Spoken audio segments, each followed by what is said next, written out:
Yes. we're going. I did. Oh my goodness. We're live. Here we go. Yeah, We are so prepared. We are off and running. Welcome back to SwitchCast, the beauty of doing it live. And we are happy to be here with you, and we hope you're happy to be here with us. Certainly hope you are not foregoing better things to do on a Wednesday night, but that's why we picked Wednesday, not Friday. Anyway, we are here to entertain, educate, and edify you on the drive of your life. Whether you are a total car nerd or just trying to make it through car ownership without totally getting raked over the coals by the dealership service department or salesman or anything like that, we are here to help and tell you stories and anecdotes along the way of mistakes we've made and that other people have made and all sorts of stuff to help you out. We have a wonderful format here. In Season 3, we have some excellent characters, the Appraiser, the Scaminator, the Shrewd Negotiator, the Corvette Curmudgeon, and more. We'll have some interesting guests coming up as well. Topics like how to read Carfax reports, the questions you do and don't need to ask when you're buying a car, how to protect yourself from getting scammed when you're selling a car, insurance questions. We have an insurance expert coming on in a couple weeks. That'll be a fun episode. Even though insurance is not really a fun topic, there's certainly a lot of horror stories, and I think probably everybody has had some sort of dealing with insurance in their life. If you haven't had an insurance claim, I don't know who you are, but yeah, if you own an Altima, you've probably had 7 or 10 insurance claims. I had a buddy have his this year witness some Bay Energy. It was they drove up onto the middle of a curb, hit like a concrete thing, backed up, left the like plastic under tray in the middle of the road and drove off. I have one actually on my dash cam of an Altima that merged onto the highway and was missing bumpers and lights and et cetera, et cetera. It's so good. I don't remember if he was also running from the police, but it was definitely big Altima energy. So our main topic tonight is pre-purchase inspections. Now that may seem like a nerdy thing that only fancy car people do, but really everybody should consider doing them because you can't trust the dealer to be honest with you, right? You're dealing with car salesmen, and the old joke about car salesmen is the same as politicians. How do you know if they're lying? Their lips are moving. Right, yes. I can say that because I am one. Don't throw your stones if you live in a glass house. Not a liar. I'm a car salesman. But anyway, so also there's a lot of scams out there. So if you're buying remotely or over the internet, which a lot of people are doing in today's world, you need to make sure you're not sending your money to somebody whose brother is a Nigerian prince. So we're going to get into that in a little bit and talk about the good, the bad, and the ugly of pre-purchase inspections, or PPIs as they're more commonly known. But we want to touch on some news this week, and man, we've got an awesome Wall of Shame post. The Wall of Shame is one of the most popular sections of my website, which is basically us posting really terrible emails that we've gotten from usually would-be customers, almost never actual customers, because if you make it onto the Wall of Shame, you darn sure probably aren't going to buy a car. Anyway, we've got one that really takes the cake. It's one of my favorites of the last 5 years probably, so stick around and we'll get right to it. But we're going to, in the good news, bad news, right? We always like bad news first, or at least I do. I want to finish on a good note if somebody has 2 things to tell me. So we're going to start with the bad news. Now, it's not as bad, I think, as people are saying. There has been a couple of TikTok reels, Instagram reels, whatever going around where people are showing videos of wholesale car auctions. And they're showing this big field of cars coming in. They're saying, oh my gosh, they're all repos, and the repos are soaring, and this means the used car market is just crashing, and the world's going to end, and there's 15,000 repos a day, yada, yada, yada. And it's getting a lot of views. But the problem with this video is there's absolutely no context. What does 15,000 per day mean, if that was even the number he was using? I don't remember, but what does that number mean if there's no frame of reference, right? Well, what was it last year? What was it 5 years ago? What was it basically pre-pandemic? Because that's kind of what we have like two economies going on, right? It's like BC and AD here, right? Before COVID and after Donald. It's amazing how different it is. It's a little depressing because I think of not just car stuff, but I think about so many other things in the like, well, that's how I felt or what I did before COVID, and now life is just different. Right. Well, I feel finances are certainly different, but we have to go back and essentially the frame of reference for the market is because we had 2 years of an artificial market in every aspect. We had money flowing from the government, free money, quote unquote. So we have to go back to when times were normal and say, okay, how does this compare to before? Last week, we looked at the production and sales numbers of some major automotive manufacturers, specifically Porsche, and compared that to before the pandemic. And we saw that Porsche actually delivered more cars in the quote-unquote supply chain crunch of 2021 and 2022 than they ever did before, which is its own little conspiracy theory in and of itself. However, let's look at the repossession rates and the auto loan delinquency rates from before the pandemic and after to get a sense of context. So the repos per day is actually 5,000 is the number that is happening right now, right? That was the rate for 2022. There was 2.2 million cars repoed in 2022. That might sound like a lot, but it was 2.4 million in 2019. So the repos, when this video was made about repos soaring, are not even up to pre-pandemic levels. A lot of that is because people got, handouts. They were on extended stimulus checks and extended unemployment. Personal savings boomed in 2020 and 2021, and credit card and other debt, consumer debt, was at an all-time low. Now, that's not surprising, again, because people were getting tons of checks from the government and their expenses were naturally lower. So they could, put their money into their house, pay off debt, and a lot of people did. And that's why we have massive inflation as a result of all the government handouts. Now, what we're seeing is that trend has basically reversed. We are back to before the pandemic in terms of savings rates and consumer debt. In fact, consumer debt, if I'm reading my statistics correctly, consumer debt is higher than it was before, and savings is at an all-time low. So that is being affected by people not getting government checks anymore, but also in massive inflation across the board in living expenses and rising interest rates. So if people have variable rate loans on their homes, on their home equity lines, et cetera, now they're really feeling the squeeze. Okay, you didn't come here for an economic lesson. You can read all that on the news. How does this relate to cars?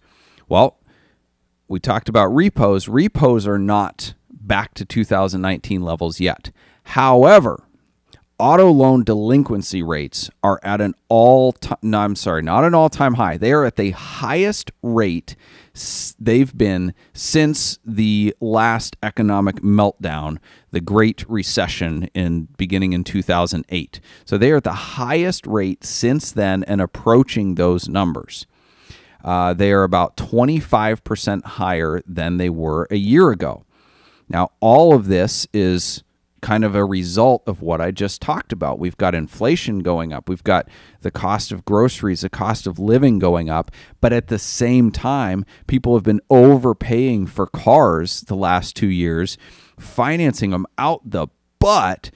The average car payment is the highest it's ever been, And the rate of 7 to 8 year loans is the highest that it's been. So people are just drowning themselves in debt for cars, and not just cars that they overpaid for and they're now massively underwater on. The values have gone down about 20 to 30% in the last 6 months. So people who bought at an all-time high and had this massive car payment are now way, way underwater on their loans. And what happened in 2009 when people were underwater on their house loans? Boom. They walked away. They gave them back to the bank. So what I'm looking at with this data is that we went back to the 5K repos a day. We are not yet back to 2019 levels, but we are approaching kind of a bubble bursting in terms of repossessions. And I think that's going to be pretty bad. And probably mostly, like 2 to 3 year old cars, new cars that were bought during the pandemic. Supply is pretty much back to normal. I talked to new car dealers. They have cars on their lot. And I was talking to somebody today. They had a Bronco that the dealer offered them, a brand new Bronco V6 at $2,500 over sticker. Those used to be like $20,000 over sticker. And I told him not to buy it. I said, that's a sticker car and you're going to lose your shirt in the next 6 months. And he responded with, yeah, the dealer says they have 20 of them coming in that are unsold in the next couple months. So this is not an isolated incident, right? So we're gonna see a lot of this unfolding in the used car market or new car market. I'm sorry, new car market more. Also the used car market, but people are the used car market right now is being held up in a sense by this phenomenon because the manufacturers all jack their prices up. The used car market goes by supply and demand. Prices are commanded by or determined by the buyers and by the market. The new cars, the manufacturers all jacked up the sticker prices because of inflation, and now buyers are just saying, yeah, we're not going to pay those prices. So in the short term, that's bolstering the used car market. Now, I'm sure the manufacturers will respond with rebates and discounts just like Tesla did. Holy crap. Yeah. Dropping prices 10 to 20% across the board. So that is coming, but right now that's actually bumping the used car market because in January, the used car sales were up like 26% or something ridiculous. They were way up in January for used car sales. So interesting things happening in the market, interesting things coming.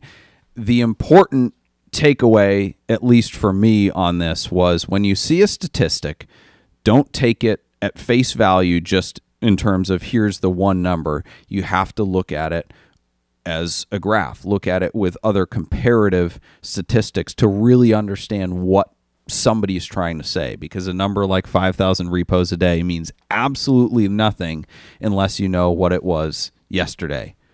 Because, if it was 2,000 yesterday, 5,000 is a problem. If it was 10,000 yesterday, 5,000 is great. So context is everything. Yeah, and you don't get much context at all in these short little silly reels on the social medias. No. But the other thing, I'm not trying to derail this. I cannot imagine. Well, I can for a very specific situation, but a normal person, I feel like, should not have an 8-year car loan. If my dream GT3 comes up for sale, I'll get one of those 15-year Woodside balloon. I don't care. I will bankrupt myself for that car. But that is a very specific instance. I'm not doing that for like a new Tahoe or whatever, So, yeah, right? So there's two different reasons people get it, right? So the new Tahoe, people are getting it for affordability, right? They're just saying, well, I can't afford a 5-year payment, so I'm going to go 7 years or 8 years, which is a problem in and of itself. So bad. On the collector side of thing, people will also play the payment game, but they'll justify it. I hear it all the time, like, oh, well, I have my cash in investments or in real estate, or I have my cash somewhere else. And this was especially when the interest rates were low. And, the car is like an investment, and I'm going to pay it off in 6 months. and all these different justifications of like, well, it doesn't really matter how long the loan is because the car's not going to go down in value and I'm going to pay it off. Well, that works until it doesn't, right? Yeah. Like, let's say you had your money in the stocks last year and you said, oh, well, it's free money I can borrow against this Porsche at 2.3%, and the Porsche's not going to go down in value. Guess what? The Porsche went down in value. Your stocks went down in value. So you trying to play the margins of, oh, I borrowed at 2.5%, but I'm making 8% over here. Well, no, now you lost 10% and you still have the loan. Yeah. So, yeah. But let's not get all Dave Ramsey here. Get this back on track. Okay, so Wall of Shame. I've been saving this one. I absolutely love this one. If I can remember, oh shoot, I don't have the guy's screen name in front of me because he does deserve to get called out. But on a Bring a Trailer auction, I had a 1966 Volkswagen Transporter, and you know the peanut gallery on Bring a Trailer is always pretty entertaining. When people can say anything in relative anonymity. I mean, I guess that's just the internet in general, but watching it play out in real time on an auction is pretty good. But this one really took the cake. So the background, I'm going to poll the audience here. Does anyone know off the top of their head what the word niggling means? That's a no. Tyler, Dan? You've heard it used. Ethan? Yeah. Okay. That sounds like a very dangerous word to use. Like you can slip fine. into something Okay. real quick. But if I say, okay, the Ferrari 550 was in service to address some niggling electrical issues. Oh, yeah, I get it in that context. Okay, right? Context clues, right? Figured it out. If you didn't know what it means, and I posted in the auction that we addressed some niggling electrical issues on this Volkswagen, what would you do before responding? I'd probably slap that word in the old Google machine and figure out what I'm missing. Probably. You're a smart person. That's what you usually do if you don't know something before taking a really strong stance against it, right? Well, this guy didn't. And I use that exact phrase, which, like I've used, you go to the doctor, you say, I've got niggling aches and pains, whatever. I use that exact phrase that we address some niggling electrical issues. His response, quote unquote, which I took a screenshot of because on Bring a Trailer, you can flag a comment if it's not constructive, quote unquote. So it's like, you know, democratic censorship. So if you get more than 3 flags, it gets removed. And I kind of wish people didn't flag it because this one deserved to be there for everybody to see forever. So in response, he said, quote, I'm not sure what you mean by a bunch of niggling electrical issues. If you are saying that our African-American brothers had a hand in the restoration work, shame on you. We are all equal here and share our love of automobiles, no matter the race of the people who own or repair them. End quote. Oh my goodness. I mean, I was kind of joking when I said you could accidentally slip something out if you're not careful when you use that word, but I wasn't that serious. Goodness. But he starts with, I'm not sure what you mean. Well, then look it up. I'm like, you're trying so hard to be woke here that you just face planted so hard. I don't know what I'm talking about, but let me act like I know what I'm talking about real quick. Oh man. My goodness. I can't believe that with all the other crap that's on Bring a Trailer that stays up that is arguably not constructive. I can't believe that got removed. Oh my goodness. It stayed up for longer than I thought, but I literally just responded. I copy and pasted the dictionary definition and just said, go throw out your woke dictionary and get a real one. Anyway, the definition is causing slight but persistent annoyance, discomfort, or anxiety. So there you go. You learned something today. It's a old man word, but yeah, that guy. Whew. We can go down to the soda shop later and get us. All right. Let's pay for this podcast. Alrighty. SwitchCast is brought to you by Celebrity Machines. Celebrity Machines offers more than 250 different screen-accurate license plates as they appeared in movies and TV shows. such as Back to the Future, Ghostbusters, The Fast and the Furious, Breaking Bad, and so many more. Celebrity Machines also makes our dealer insert plates, as well as our commemorative 2539 plates from the fastest cannonball run ever. Visit celebritymachines.com for more info and use promo code SwitchCast to save 25.39% at checkout. I'm glad you grabbed those bad boys. Yes. Halfway through, I was getting a little nervous. Celebrity Machines is also hosting the Backyard 400 again this year in Travis Bell's backyard, which is a heck of a backyard. Didn't the guy get very injured last year? I don't think anyone got very injured. There was multiple carts that flipped, but nobody. Oh, that's right. He flipped. Nobody. Oh, that guy. Oh, yeah. Yes, Mark. Mark Also, Spence. he was one of the ones who rolled his cart. Yes, nobody was injured. Amazingly, I lost $10 to myself because I thought surely somebody was going to die. But this is the kind of entertainment Travis has in his backyard.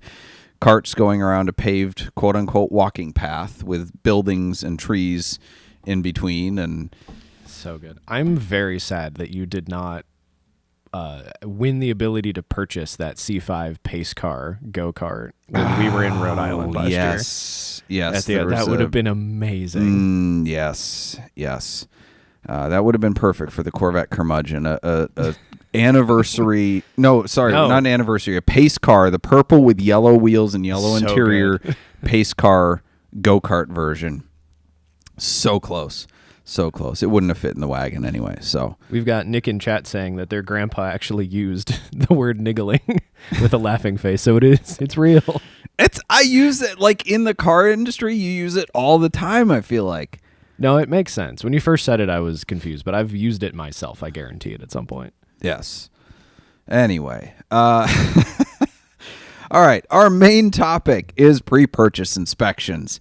And if you can stick with us through this is actually some good stuff. We'll have the Corvette Curmudgeon and Shrewd Negotiator after this and get to your questions. But pre-purchase inspection. So background of PPIs, for those of you that don't know, is essentially if you agree to buy a car, you can make it contingent on an inspection just like you would with a home.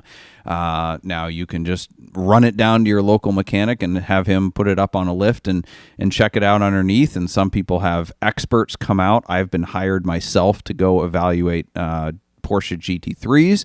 I'm no mechanic, but I've developed a more thorough inspection process than most Porsche dealers for those cars anyway.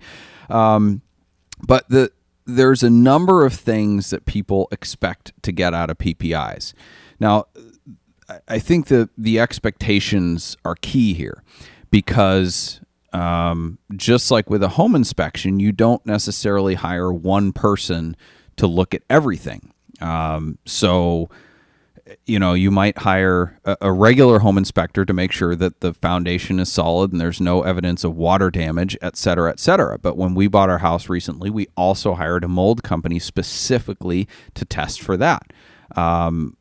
Going back, I probably also would have hired an electrician and a plumber to look at specific things that is their particular area of expertise. But I think what people expect when they get a pre-purchase inspection on a car is that it basically negates the principle of caveat emptor, which is buyer beware. This is actually a legal precedent when buying cars. Used car dealers are covered with the as-is clause, and short of fraudulent misrepresentation, a salesman can pretty much tell you whatever he wants about the car, and it's on the buyer to make sure that they're comfortable with the purchase. And looking at Google reviews of dealers, including our own, it's pretty obvious that buyers don't understand this principle. They buy a car and a month later or a week later or a year later, something goes wrong and they want to blame the car dealer.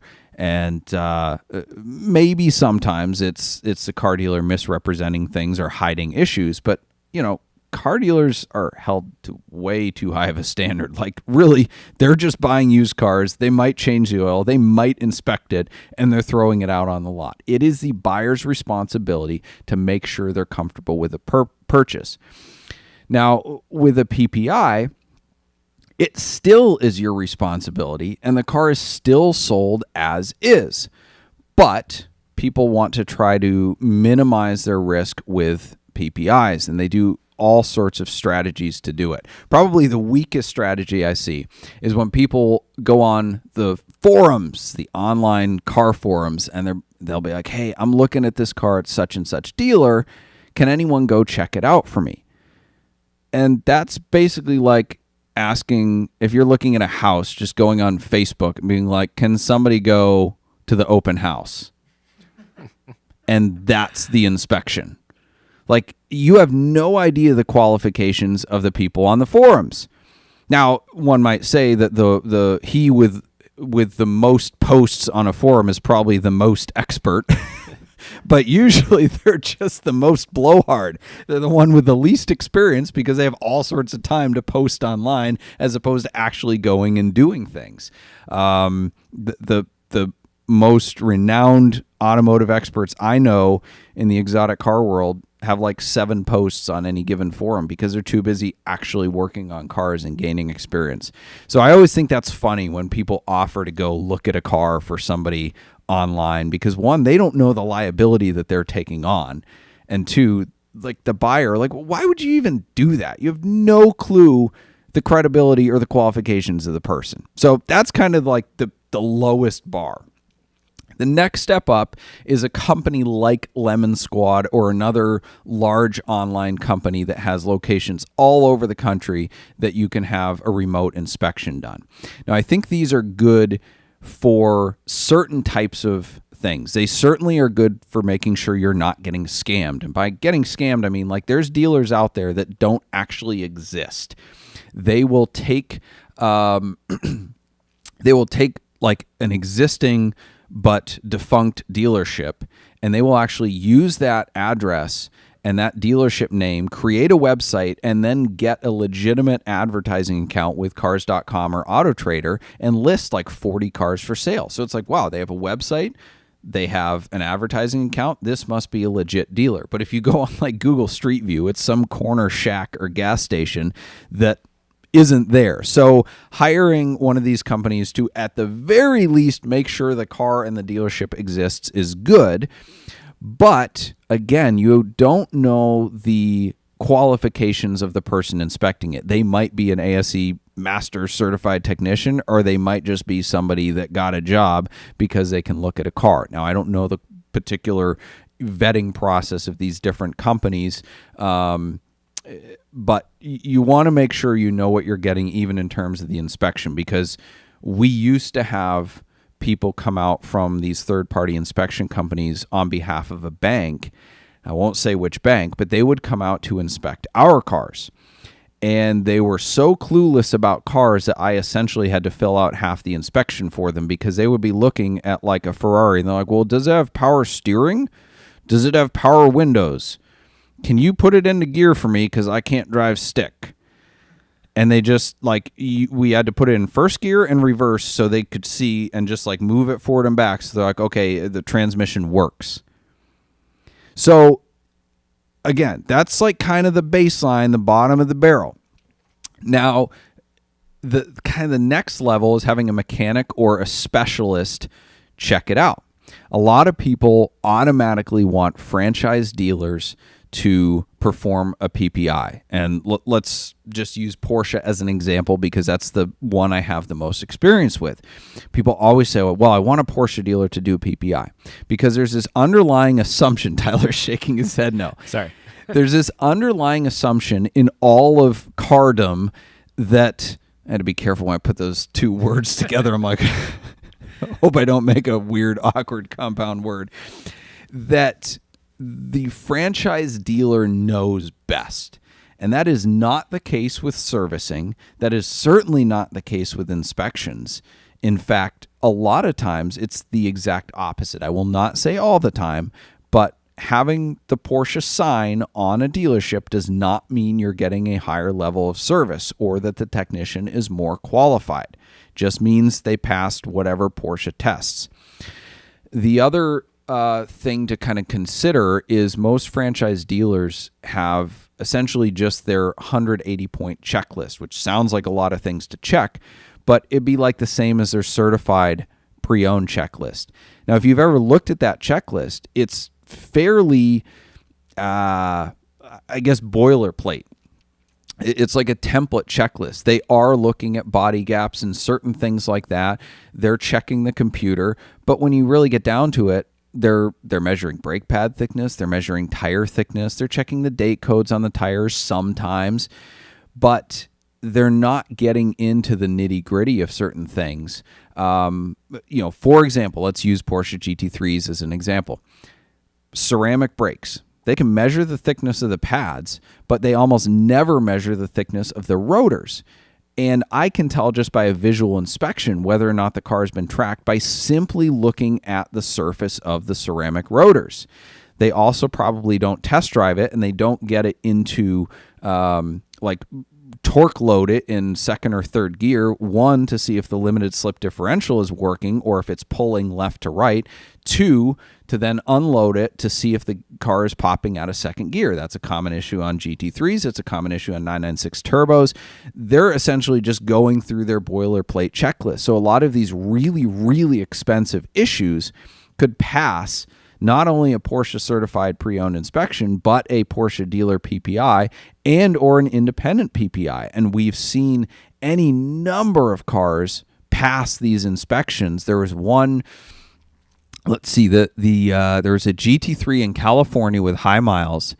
And one of the things to look at on high mile Porsches of any generation, but especially a GT3s that's been extensively tracked, is whether or not the chain guides have worn, the timing chain guides, right? So they don't have a belt, they have a chain, but you still have the plastic guides that hold the chain in place, and those guides will wear out over time. And then you can have the car skip time, and then you can have a really, really big problem.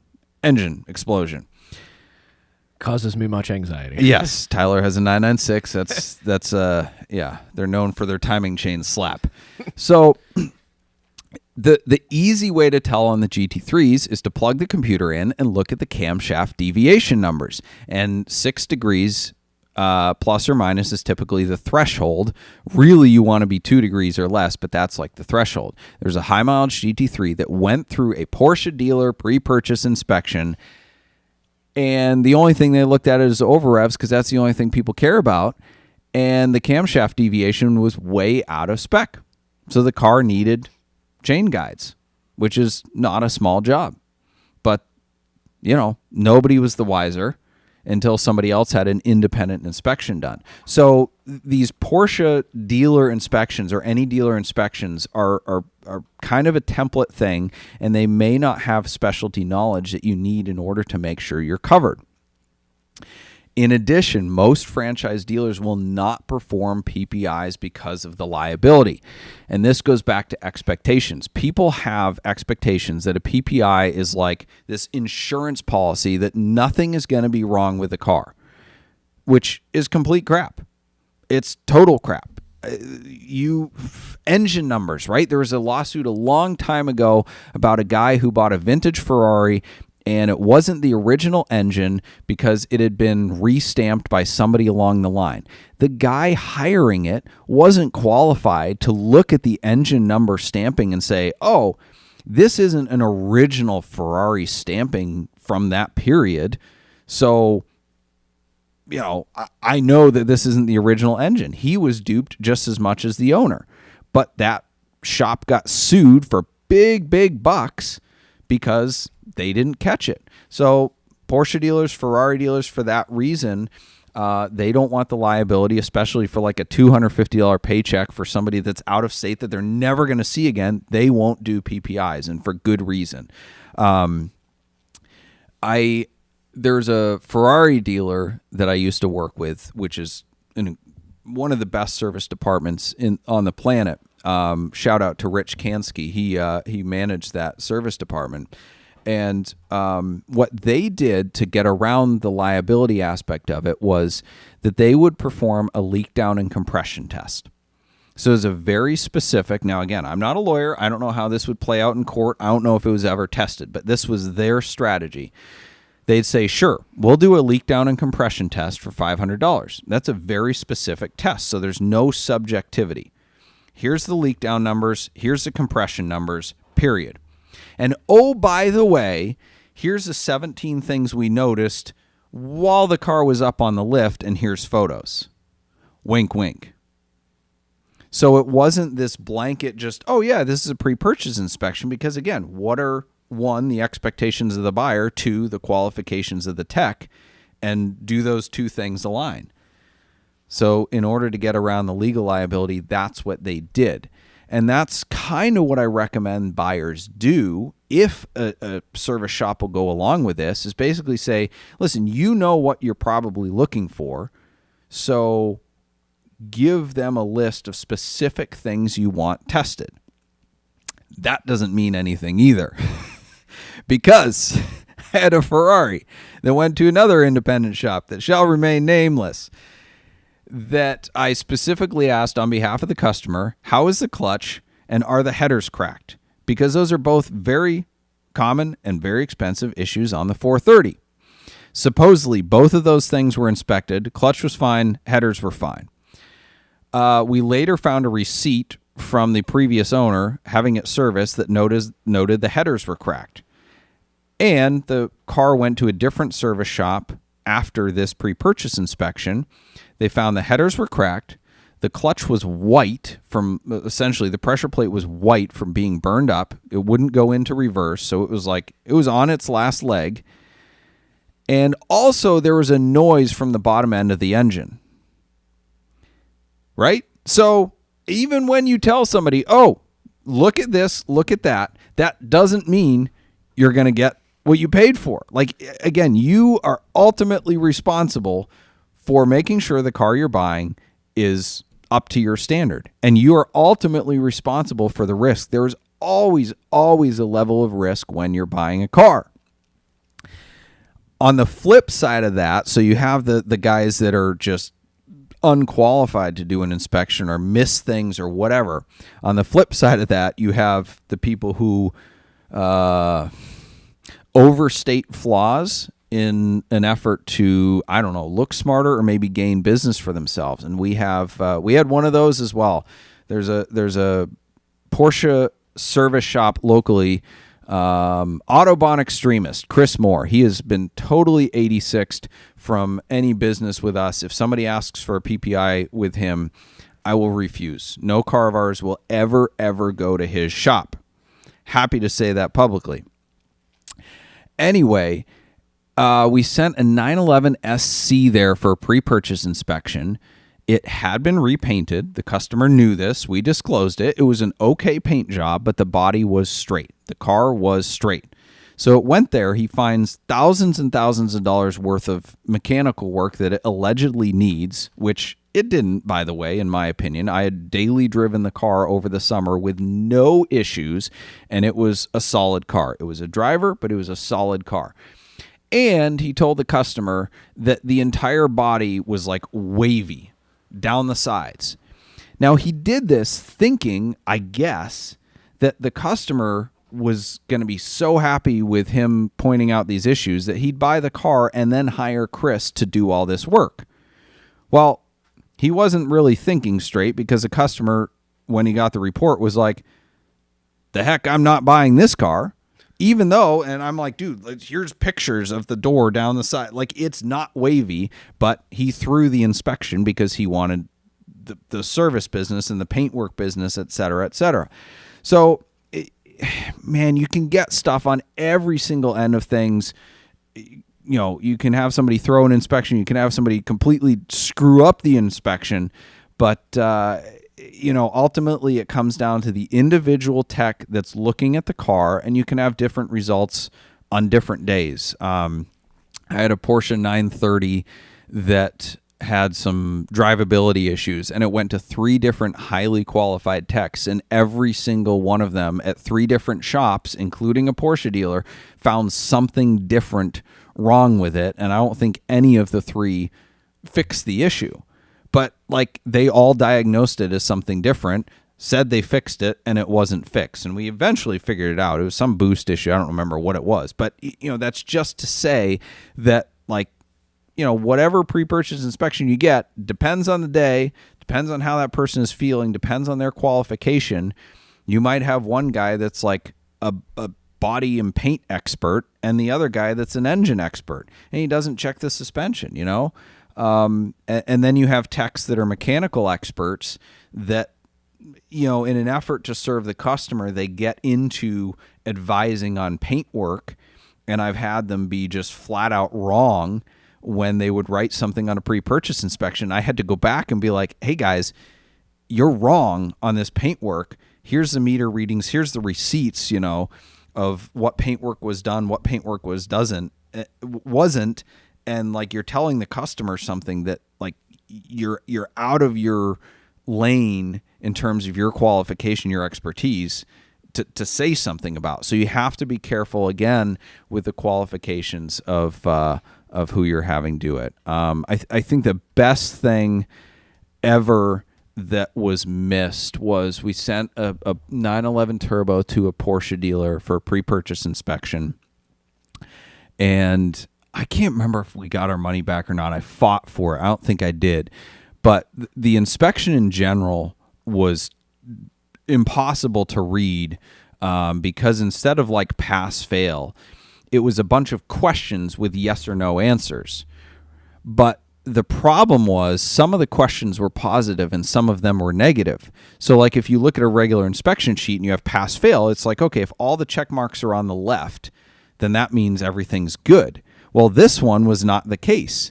You wanted some of them to be yes and some of them to be no based on how the question was worded.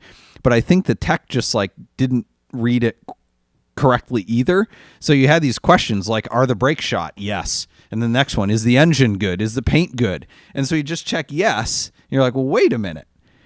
But at the end of the day, that particular inspection, they totally missed that the fact that the car had straight pipes. It had no cats. This is a Porsche dealer. They inspected the car underneath. You have to see the engine. The engine is under the car. And they missed that there were straight pipes right next to the engine. And so the buyer had to spend a whole bunch of thousands of dollars to get it to pass, emissions and be legal. That's a legal issue, not just we missed that it had a louder exhaust. So, and if you're expecting to be saved from Caveat Emptor for $200, it's not going to happen. It's a useful tool in the belt, but again, ultimately, when you buy a car, it's as is. You got to do your homework. You have to make sure that you're not getting scammed, screwed over, whatever. And you have to realize that, one, the dealer probably doesn't know jack squat about the car, so you have to do your own homework and don't believe what they're telling you. Two, the mechanic may or may not know enough to give you a comprehensive inspection, but they're going to miss things. And unless you're there in person alongside the tech or at the dealer looking for the things that you want to be known about the car, then you're going to have some surprises. And that just is what it is. And that's part of the fun of car buying, I guess. But, you got to set your expectations properly. So there's my rant on PPIs. I hope that is helpful. And I don't know what the real conclusion is other than Caveat Emptor. Perform your due diligence both on the person inspecting your car and the dealership, and ultimately you're responsible. So I think you summed it up pretty well. It's another tool in your tool belt for determining if the car is a pile of crap or not. It's not the end all be all.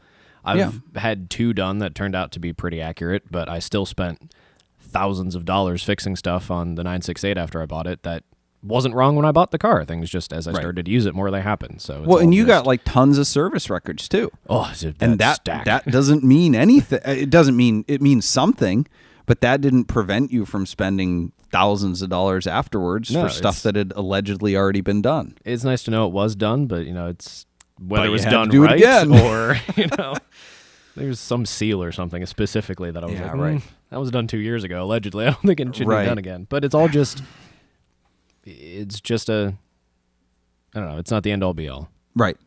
Right. Yeah. You need to use proper tools when you're buying a car, and in the car business, there are plenty of tools. Fact. Yes. Typically, they're behind the salesman's desk. In case you didn't get what I was getting at there. Nope.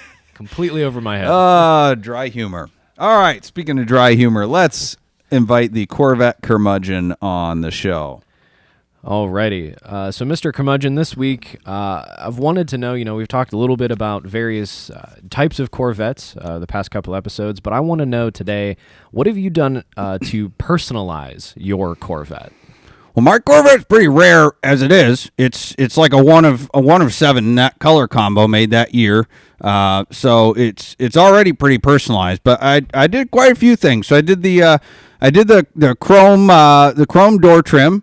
And I got the gas cap Corvette logo, so if people are looking at it from that angle, they know it's a Corvette. And I also got the mirror bras and the front end bra to keep from stone chips, and that's got the Corvette logo on it too, so you know it's a Corvette if you're looking at the bra. And I got the chrome fog light cover louvers and the chrome taillight louvers. And those have the Corvette logo on it too. So if I hit my brakes at night, you know it's a Corvette. And I had the serial number stitched in my lawn chair too. So when I go to shows, people know that that's my chair. It goes with my car. Yeah, and it's just a few things. I got some more, but yeah, it's a lot of them. I got the wood trim covers on the inside too, in the dash and in the door panels. And they got a Corvette logo etched in them too. So if somebody's riding in it, they know it's a Corvette. Oh, well, that's impressive. That's quite a lot of stuff. Oh yeah, that's whew. I got a jacket too with my name embroidered on it and the serial number and a picture of my car. So if I do leave my car at a car show, people know I'm the owner of it in case they want to ask me questions about it. Ooh, all right. Well, thank you, Mr. Curmudgeon, for that insight into your Corvette show life. Corvette Curmudgeon and SwitchCast is brought to you by Boxcast. Boxcast is a live streaming company based in Cleveland, Ohio, and they serve broadcasters and viewers around the world. Their founders launched Boxcast back in 2013 with one purpose: to make people a part of the experience. If you're looking to live stream your podcast, church service, car show, sporting event, wedding, or even your cannonball attempt, Boxcast is an easy and flexible live streaming platform for your organization. Boxcast is so easy that we're broadcasting this show with a phone. Head on over to switchcars.com/Boxcast for your free trial. Excellent. And for those of you listening on the audio, you're missing the hat, the Winston cigarette hat that makes a Corvette Curmudgeon activate. I also think the facial expression and the body language is pretty on point. Well, yeah. It's who he is. All right. Producers judging the curmudgeon over here. We're gonna skip to the Shrewd Negotiator. Then we are gonna get to questions. We got a couple questions that came to us from Instagram and from the stream last week, but and then any live questions that we have. So the Shrewd Negotiator, brought to you by VinWiki. Somebody sent me this. They are selling their 2017 Porsche 911 Turbo S with actually 75,000 miles for 120 grand. Incredible deal. So if any of you want a 992.1 Turbo S, hit us up. We'll put you in touch. That is the most reasonably priced 992.1 Turbo S on the market. Anyway, somebody... What's that? 991.2. This is 17, 991.2. Sorry. Yeah. Right? I'm just making sure folks don't get angry in the comments. 992 is 2020. Okay, sorry. 991.2. Thank you. 2017. First year of the second gen. Apple CarPlay. Okay. What? The offer. Oh, man, this is Shrewd Negotiation. Hello. I have a profitable business in Midtown for sale at $120K. Would you do a straight trade? And so the guy actually asked, what's your annual profitability and what's the business? Well, it's a bubble tea close to other businesses I have in Midtown shops. Did the market study, so just cashing out. Rent is unbeatable. We negotiated it to $500. We shrewdly negotiated it to $500 with light included.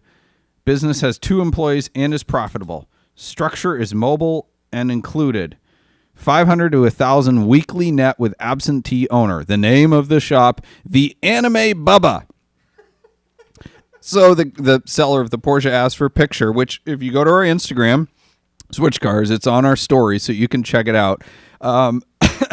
It's a pink backlit bubble tea stand. So the guy just says, so you're trying to trade me a bubble tea stand for a Porsche 911 Turbo S. And the response is, yeah, my asking is close to yours.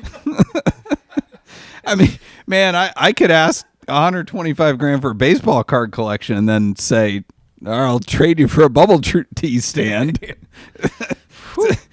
Man, it takes all kinds. So yeah, this is why people like consignment, because they don't have to deal with crap like that. So, alrighty, to you, Tyler.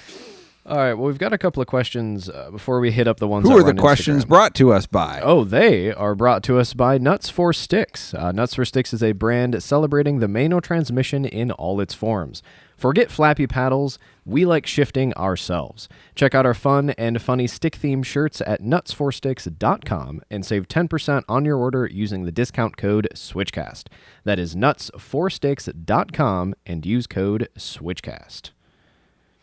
So some of what these do we got? Are a little bit more relevant for what we've been talking about, so I'm going to kind of shuffle them around a little bit. Do that. Zach wants to know... deck.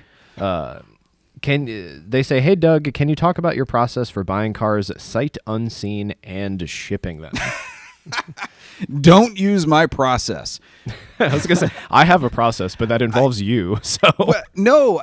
Okay, so we perform as much due diligence as possible. Most of our cars are purchased from either dealers with whom we have an existing relationship, which makes it fairly easy because we just know, like, hey, this dealer is...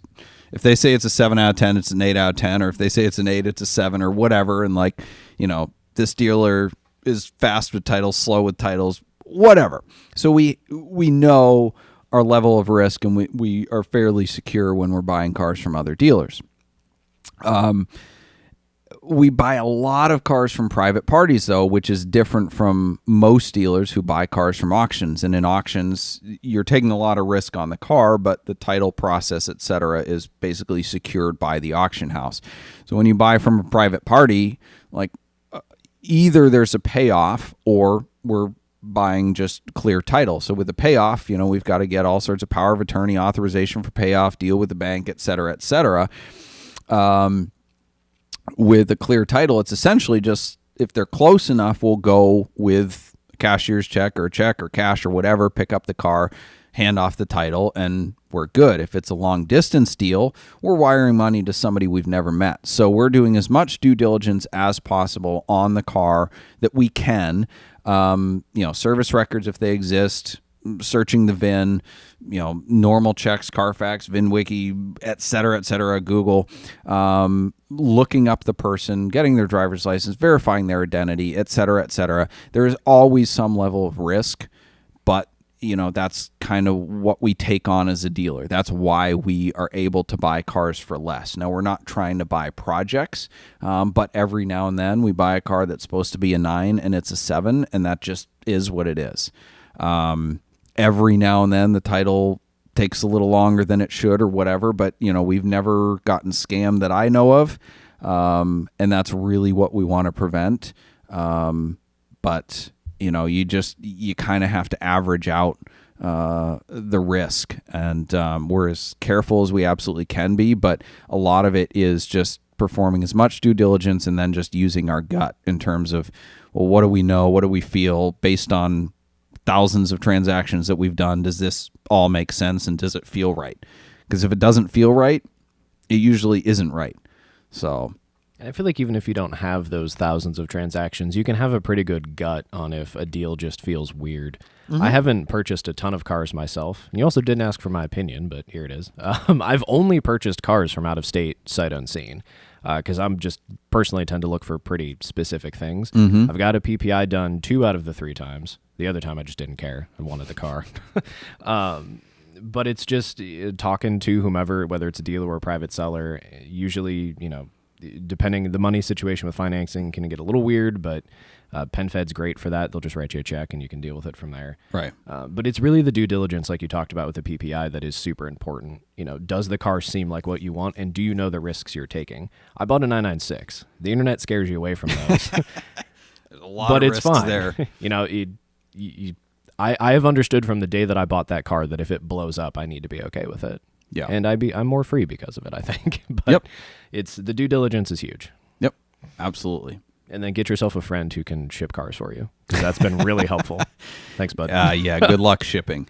Everybody asks us to do that for them. So The one time I used someone other than you, it wasn't a terrible experience. The car got here fine, but it was just massively delayed, and the communication was weird. And that will be a future episode, by the way. We will cover shipping.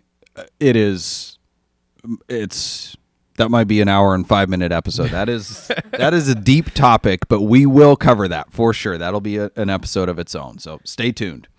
All right, next up, Sam wants to know, what is your least favorite C5 Corvette color combo? They personally hate anything with the horrendous red interior. Pewter. I do not like the pewter color. Is that like It's gray? It's like a goldish silver. Ugh. It's weak. I don't care. I will take the pace. I will take the was- purple with yellow interior, yellow wheels pace car Because the pace car's amazing. over pewter. I do not like pewter. Unpopular opinion. It was a color of that era, but Is it not good, Ethan? Can you flash me that phone real quick? I'm too lazy to look it up myself. yes. Ooh.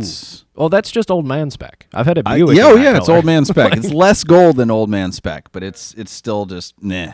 It's meh. I don't like silver anyway, and that's just it's like dirty silver. Yeah. Yeah. That's slightly more gold, but that is definitely old man spec. It's Yeah, even an automatic. Yeah. All right. That's not the pick of the week, is it? From No. inventory? All right, so we've got a couple of similar questions here, so we'll go with Jay's, but Gonzo Prius in the chat also asked something similar.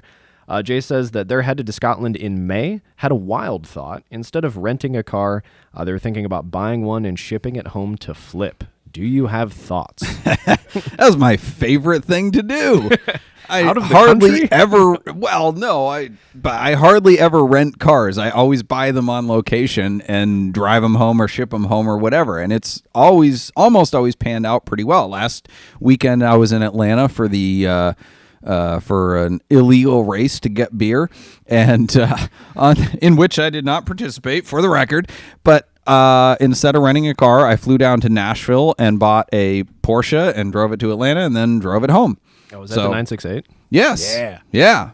So, no, I like it. Now, there's a whole nother element to buying a car overseas. One, you have to make sure it's eligible for import. Typically, it's got to be more than 25 years old. There's some other nuances that go along with that as well. Then you got to consider the import costs, the shipping, the insurance while it's being shipped overseas, the duty when it comes in, the customs process. The best thing to do is just get a good customs broker that can handle all this for you. But it's not quite as simple as just buying a car in the States. So I think that'll probably be another topic for a future cast. But yeah, I love the idea. Just you got a lot of extra homework to do when you're doing it overseas. Is there anything you'd look out for overseas that I guess would be eligible to import? I mean, obviously anything 25 years old or more, and then just kind of look at what the demand is over here. I mean, almost anything that's unique over there that's plus 25 years is going to do well over here or more well than it would over there. BMW wagons, Mercedes wagons, anything kind of niche collector like that, you can buy it for 10 grand there. Make sure your import costs are going to be covered and probably sell for 20 here. So, but yeah. Nice. Alrighty. Next, we've got Matt. They say, what would someone in the right mind pay for a 1988 cream puff 50,000 mile Porsche 924S with an auto trans and a book of records? I don't think anyone in their right mind would buy an automatic 924S. It does have some terrible 4-speed. Same thing with the 944s. I don't know. I mean, I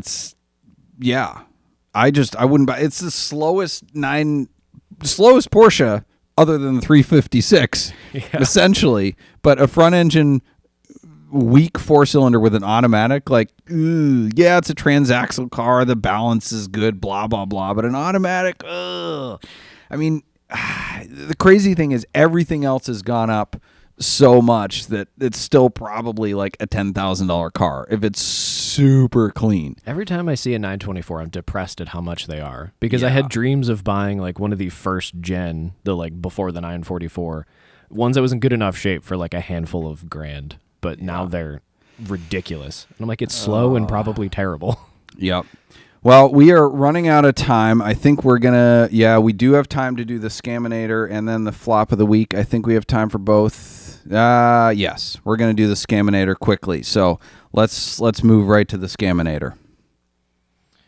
All right. So we've got an ad here. Do you want me to just start? Yes. I need my drum here. So yes, Mr. C in chat was really upset that there was no drums. I'm sorry. So Ethan and I were going to fix that.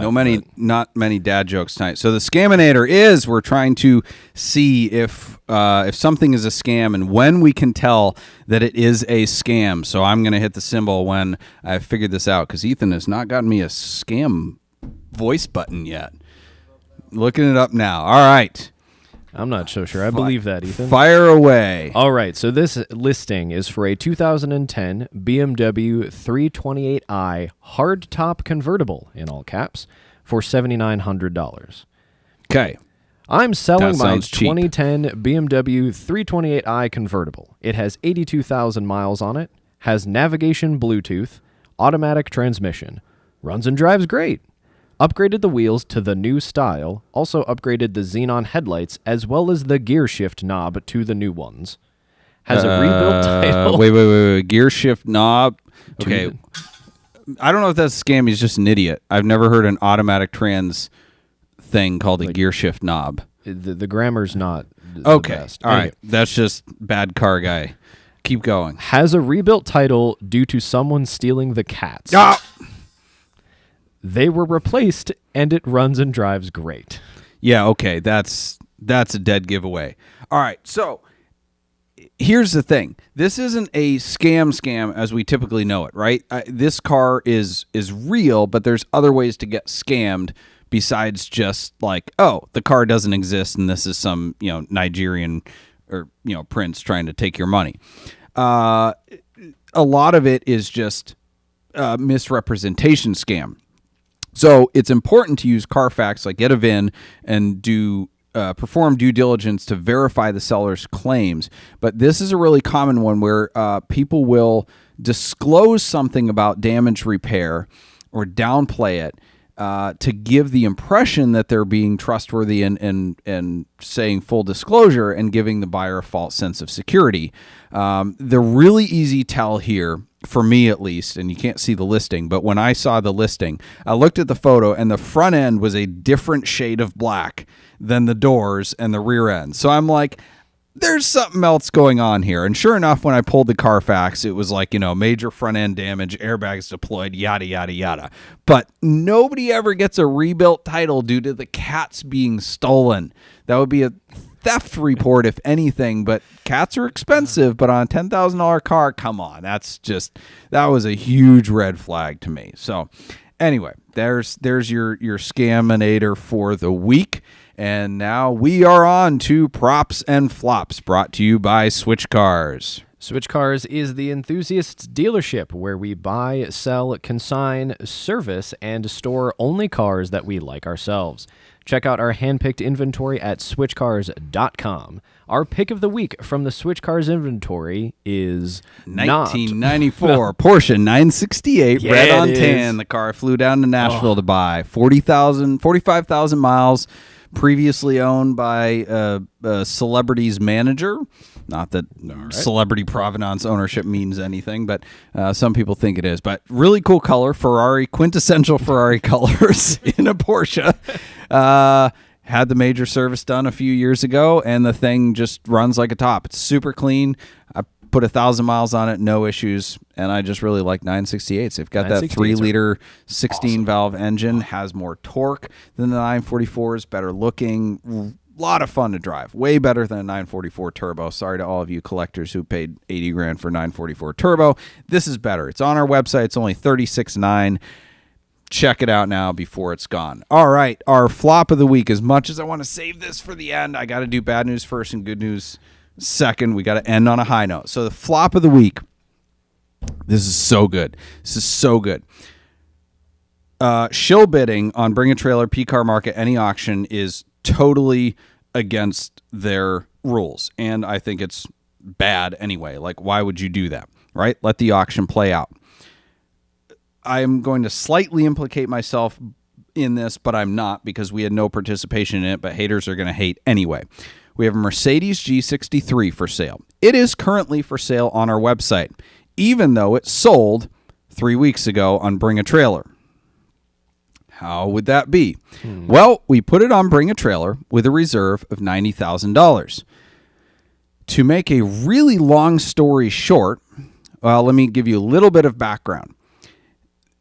On Bring a Trailer and P-Car Market, if the high bid is within 5% of the reserve, then the auction house will mark it as sold, and then they will pay the seller the difference out of their buyer fee, because they would rather take a skinny or take a zero and show the car is sold than to have a no sale.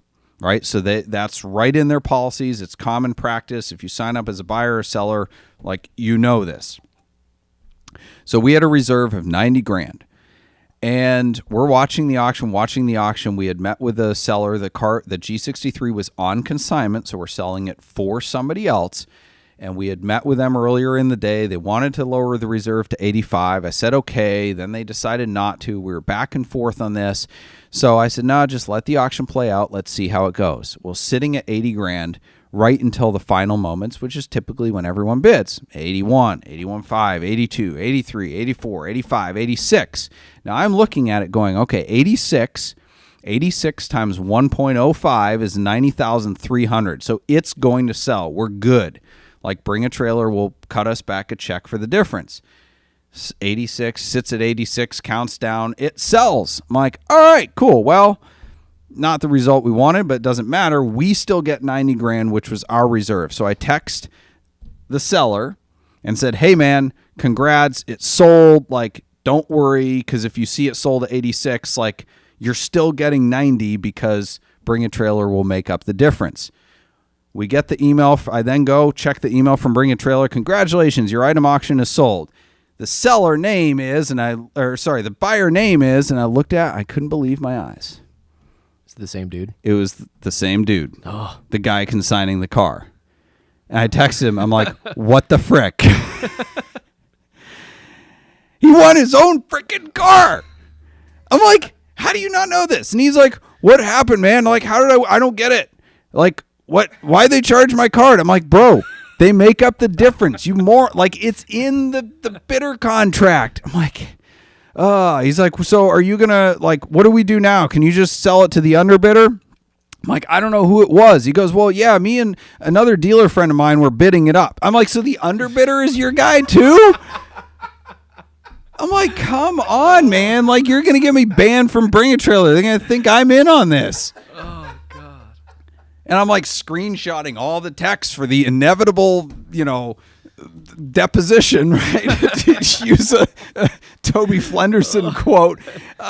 I'm like, come on, man. Are you kidding me? So, yeah. So then he asked me, he's like, so they charged my card $4,300. He's like, are you going to take care of that with Bring a Trailer? Like, are you going to figure it out? I'm like, no, I'm on their side. It's me and Bring a Trailer against you, man. Oh, so he paid $4,300 to not sell his car on Bring a Trailer. Oh. And it's still for sale. Oh, it's too good. Can't make the stuff up. Some people would think we're in on it, but we're not that stupid. The prop of the week. What's in the box? Special. This is a visual. I got a new garage, my dream garage, and some friends brought some. I want friends to bring things over that would help me remember them, like the friend wall. And we have a kind of like an anonymous fan wall now, I guess. Jay Kearns, thank you. Shout out to you from California. Sent me this thing. I'll describe it for those of you who are not watching this live. But he sent this incredibly rad Ferrari Testarossa phone. That is amazing. Buttons. This thing is so sweet. If we were still doing a call-in show and we actually had a landline, I would pick this up. Maybe we can just fake it. Was it the Tonight Show? What was the one where they had like the call-in, the fake phone? I don't know. Okay, I'm reaching, but yeah, this is awesome. I need you in like a big leather chair with a smoking jacket and a glass of whiskey answering a call on your Testarossa phone. Oh gosh, I want to take this to like Radwood and win best accessory. This is super cool. Anyway, thank you, Jay Kearns. This is excellent. He said, I want to help you put a vintage Ferrari in your garage, but this is all I could afford. Sorry. That's okay. I don't have to pay for the maintenance, and I didn't have space for another car anyway. Okay, thank you all for joining us. We really had fun tonight. We hope you enjoyed it, and we'll be back next week, and we'll have more stuff for you. Thank you, Tyler, for being the Ed McMahon to my Johnny Carson. Thank you, Ethan Huffnagel, for the producer extraordinaire. Thank you to our sponsors, Boxcast, Nuts for Sticks, Switch Cars, Celebrity Machines, and Stephen Holm Woodworking. Our bumper music is provided by Emily and Ivory. You can stream their full album on Spotify or SoundCloud. This episode will be available next Monday in audio format wherever you listen to podcasts. Thank you for listening, and we'll see you next Wednesday at 8 p.m. as we look forward to edifying, educating, and entertaining you on the drive of your life.